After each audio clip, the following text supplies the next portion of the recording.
The movie Beetlejuice, released in 1998, is another childhood classic that I watched at least 12 years after it came out for obvious reasons. The visual style, with its heavy use of practical effects and stop-motion animation, made everything feel so tangible and unsettling, especially as a kid.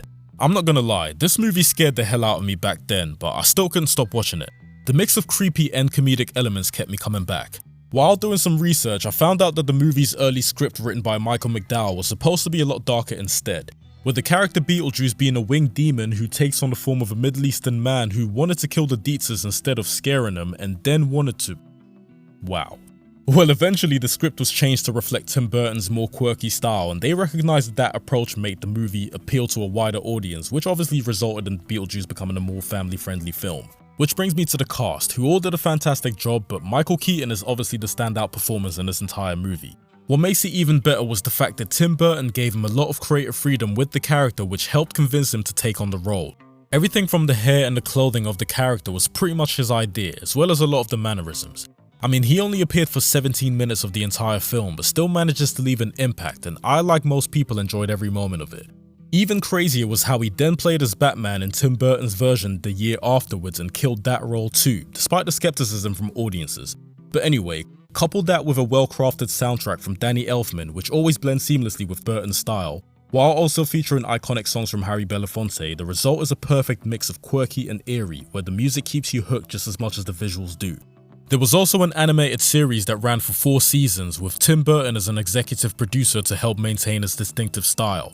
This was actually my introduction to Beetlejuice, and with it being animated, they made a few changes to make it even more family-friendly than the movie.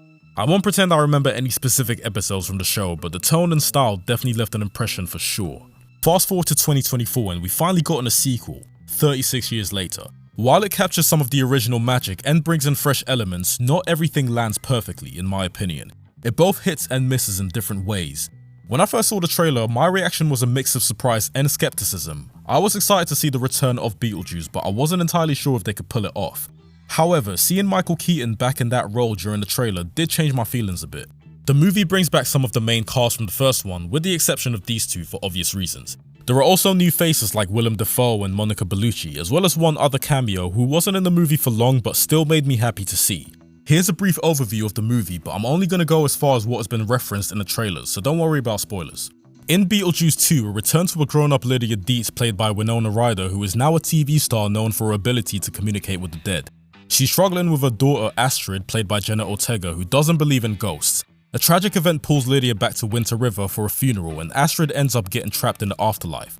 Lydia has no choice but to call on Beetlejuice, played by Michael Keaton, to help rescue her daughter from the underworld. There's also a subplot involving Beetlejuice's ex-wife, played by Monica Bellucci, who's on a mission to take his soul as revenge for their past relationship. Everyone delivers a great performance, especially Catherine O'Hara, who returns as Lydia's stepmom. Her and Michael Keaton were the main standouts for me. The atmosphere and music, once again scored by Danny Elfman, blended perfectly together. I still appreciate the use of mostly practical effects and stop-motion animation, with just a bit of CGI sprinkled in. It's balanced pretty well. My main gripe with the movie was the number of subplots and characters that didn't feel necessary at times. I legitimately forgot about certain characters' involvement because I was more focused on the ones from the first movie. There's an interesting twist involving Jenna Ortega's character being sent to the afterlife, which I don't want to spoil, but there were too many moments where certain plots just came and went without much payoff. I also felt like the movie was quite tame compared to the first. I thought it might be because I watched the original at a younger age, but after rewatching it before this one, it's clear that the first movie pushed the boundaries a lot more. I kinda wish this one had done the same, but it is what it is. Overall, the movie was decent. I'm glad it was made so we could see these characters again, and most of them did a great job. However, some characters felt unnecessary to the story, and I could have done with less of that. But the parts of the movie that do stand out are very enjoyable, which is why I'm in the middle on this one. It's a decent sequel for a 36-year-old classic. Let me know what you thought about both movies and anything Beetlejuice related. Or if you agree or disagree with anything I said, let's discuss it in the comments. Thanks so much for checking out the video if you made it this far into it, and please like and subscribe for more videos like this in the future. Anyway, that's all I've got for now, so I'll catch you in a bit.